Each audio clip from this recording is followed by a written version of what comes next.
പെഹൽഗാമിലെ ഭീകരാക്രമണത്തിന് പിന്നാലെ ഇന്ത്യ നൽകിയ ഓപ്പറേഷൻ സിന്ധൂറിലാണെങ്കിലും ഇന്ത്യ ഉപയോഗിച്ച ആയുധങ്ങൾ അത് അത്രമേൽ ഭീകരമായിരുന്നു. നമ്മൾ ഈ സ്കാൽപ് മിസൈലുകളും ഹാമർ ബോംബറുകളും ഒക്കെയാണ് ഉപയോഗിച്ചത്. കഴിഞ്ഞ ദിവസങ്ങളിൽ ഇന്ത്യ പ്രതീക്ഷിച്ചിരുന്നു ഒരു തിരിച്ചടി പാകിസ്ഥാൻ മേലിൽ നിന്ന്. അതുകൊണ്ട് തന്നെ നമ്മുടെ അതിർത്തികൾ ജാഗ്രതയിൽ തന്നെയായിരുന്നു. നമ്മൾ മോക്ക് ഡ്രില്ലൊക്കെ നടത്തി എല്ലാവർക്കും വേണ്ട പരിശീലനങ്ങളൊക്കെ നടത്തിയതാണ്.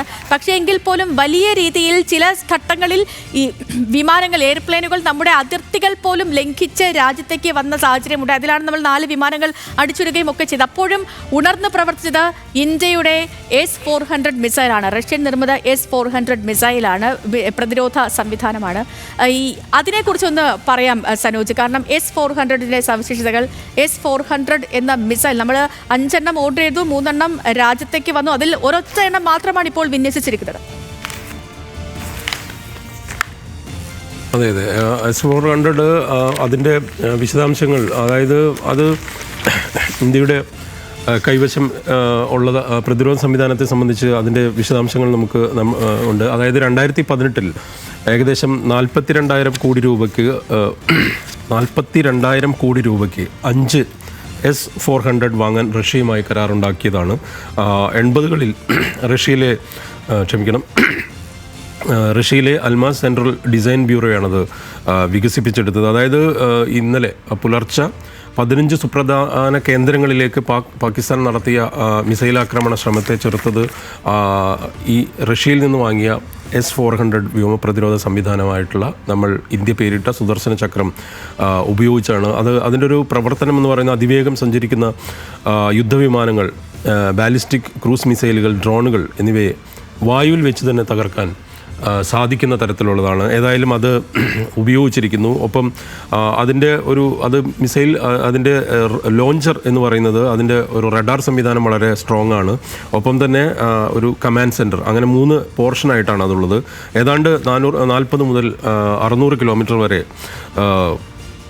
ഒരേ സമയം ആ ലക്ഷ്യം വെച്ചുകൊണ്ട് ഒരു പ്രത്യേക ആക്രമണം നടത്താൻ അല്ലെങ്കിൽ ഡിഫൻസ് നടത്താൻ വേണ്ടി അതിന് സാധിക്കും.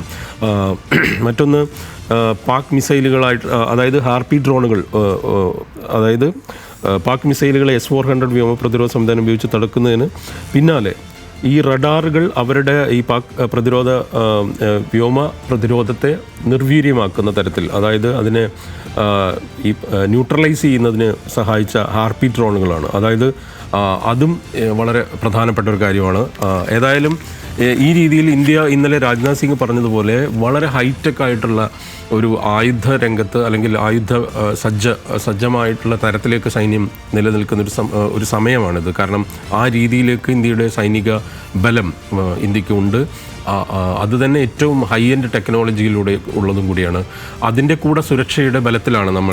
അങ്ങനെയാണെങ്കിൽ നമുക്ക് പറയാമോ, ഇന്ത്യയുടെ ഈ ഒരു സുദർശന ചക്രം അത് അതിർത്തികളിൽ ഉണ്ടായിരുന്നില്ലെങ്കിൽ ഒരു പക്ഷേ നമ്മുടെ രാജ്യത്തിന്റെ സാഹചര്യം ഇതായിരിക്കുമായിരുന്നില്ല എന്ന്?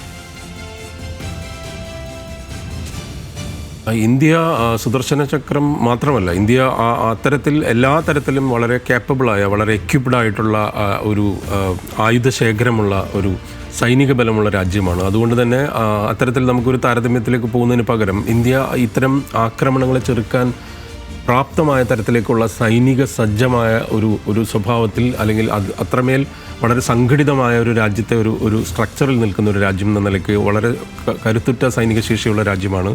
അതുകൊണ്ട് തന്നെ എനിക്ക് തോന്നുന്നു ഇത്തരം ആക്രമണങ്ങളെ ചെറുക്കാൻ ഇനിയും, അല്ലെങ്കിൽ ഇതിനു മുൻപും ഒക്കെ അതിന് ശ്രമിച്ചിട്ടും ഇത്തരത്തിലുള്ള പ്രകോപനങ്ങൾക്ക് ശ്രമം ഉണ്ടായിട്ട് പോലും ഇന്ത്യക്കത് സാധിച്ചിട്ടുണ്ട്, അതിനെ പ്രതിരോധിക്കാനുള്ള സാധിച്ചിട്ടുണ്ട്. ആ രീതിയിൽ ഇന്ത്യയുടെ ആയുധശേഖരം, ഒപ്പം തന്നെ ഇന്ത്യയുടെ സൈനിക ബലം ബലപ്പെടുത്തുന്ന തരത്തിലേക്കുള്ള ഓരോ തവണയും ഇത് പുതിയ ആയുധങ്ങൾ വാങ്ങിക്കുകയോ അല്ലെങ്കിൽ പുതിയ ടെക്നോളജി വികസിപ്പിക്കുകയോ ചെയ്യുന്ന രീതിയിലേക്ക് ഇന്ത്യൻ സൈനിക മേഖല, അതിൻ്റെ ആയുധ ശേഖരം, ഒപ്പം തന്നെ അതുമായി ബന്ധപ്പെട്ട റിസർച്ച് എല്ലാം തന്നെ നടക്കുന്ന ഒരു സമയം കൂടിയാണ്. കാരണം ആ രീതിയിൽ ഇന്ത്യ വളരെ സജ്ജമാണ് എന്നുള്ളതാണ്. അത് ഇന്നലെ ഡിഫൻസ് കോൺക്ലേവ് ഡൽഹിയിൽ നടന്ന സമയത്ത് രാജ്നാഥ് സിംഗ് അതിൽ സംസാരിച്ചപ്പോൾ ഏറ്റവും ഊന്നി പറഞ്ഞ കാര്യം, ഈ ഡിഫൻസ് കോൺക്ലേവിൽ പറഞ്ഞത് ഇന്ത്യ എത്ര കണ്ട് സജ്ജമാണ് ആയുധശേഖരത്തിൻ്റെ കാര്യത്തിൽ. അതെല്ലാം ഒരു സ്വയം പ്രതിരോധം എന്ന നിലയ്ക്കാണ്. മറ്റു രാജ്യങ്ങളെ ആക്രമിക്കുക എന്നുള്ള ഒരു സാഹചര്യത്തിലേക്ക് അല്ലെങ്കിൽ കൂടി സ്വയം പ്രതിരോധം എന്ന നിലയ്ക്ക് ഇന്ത്യ ഏറ്റവും ഹൈ എൻഡ് ടെക്നോളജി ഉപയോഗിക്കുന്ന ഒരു രാജ്യമാണ്. അതുകൊണ്ട് തന്നെ സേതു പറഞ്ഞതുപോലെ സുദർശന ചക്രം അടക്കം വലിയ രീതിയിൽ ഇന്ത്യയുടെ ജനതയ്ക്ക് അല്ലെങ്കിൽ ഇന്ത്യക്ക് രാജ്യം എന്ന നിലയ്ക്ക് സുരക്ഷയൊരുക്കുന്നതിൽ വലിയ പങ്കുവഹിച്ചു എന്ന് തന്നെ പറയേണ്ടി വരും. കാരണം അതിൽ യാതൊരു സംശയവുമില്ല. പാകിസ്ഥാനിലേക്ക് വന്നാൽ, ഇപ്പോൾ നേരത്തെ സേതു ചോദിച്ചതിലേക്ക് ഞാൻ തിരിച്ചു വരാം. പാകിസ്ഥാനിലേക്ക് വന്നാൽ പാകിസ്ഥാനിൽ വലിയ രീതിയിലുള്ള സംഘർഷം നിലനിൽക്കുന്നു. ആഭ്യന്തര സംഘർഷവും ഒപ്പം ഇന്ത്യയുമായുള്ള പ്രകോപനങ്ങൾ ഒരേ സമയം നിലനിൽക്കുന്നു എന്നുള്ള വിവരങ്ങൾ പുറത്തു വരുന്നത് മാത്രമല്ല, അത് കുറേ നാളുകളായിട്ട് അങ്ങനെ തന്നെയാണ് പാകിസ്ഥാനിലെ രാഷ്ട്രീയം. കാരണം അവിടുത്തെ പ്രധാനപ്പെട്ട 2-3 കാര്യങ്ങൾ എന്ന് പറയുന്നത്, ഒന്ന്, ഓരോ ഘട്ടത്തിലും ഭരണകൂടം വലിയ അഴിമതിയും വലിയ രീതിയിലുള്ള കെടുകാര്യസ്ഥതയിലേക്കും പോകുന്ന സാഹചര്യത്തിലാണ് അവിടെ എല്ലാ കാലത്തും ഭരണം നിർവഹണം നടന്നിട്ടുള്ളത്. പിന്നീട് ഒപ്പം അതുകൊണ്ട് തന്നെ സൈന്യത്തിന് കൂടുതൽ എഡ്ജുള്ള ഒരു രാജ്യം കൂടിയാണ്. അതുകൊണ്ടാണ് പട്ടാളത്തിന് അല്ലെങ്കിൽ സൈനിക മേധാവിക്ക് കുറച്ചുകൂടെ എഡ്ജുള്ള സൈനിക മേധാവി അല്ലെങ്കിൽ സൈന്യം കാര്യങ്ങൾ നിയന്ത്രിക്കുന്ന സാഹചര്യത്തിലേക്ക് ആ രാജ്യം കടന്നതും അവിടുത്തെ അരക്ഷിതാവസ്ഥയും അനിശ്ചിതാവസ്ഥയും കൂടിയതും അതുകൊണ്ടാണ്.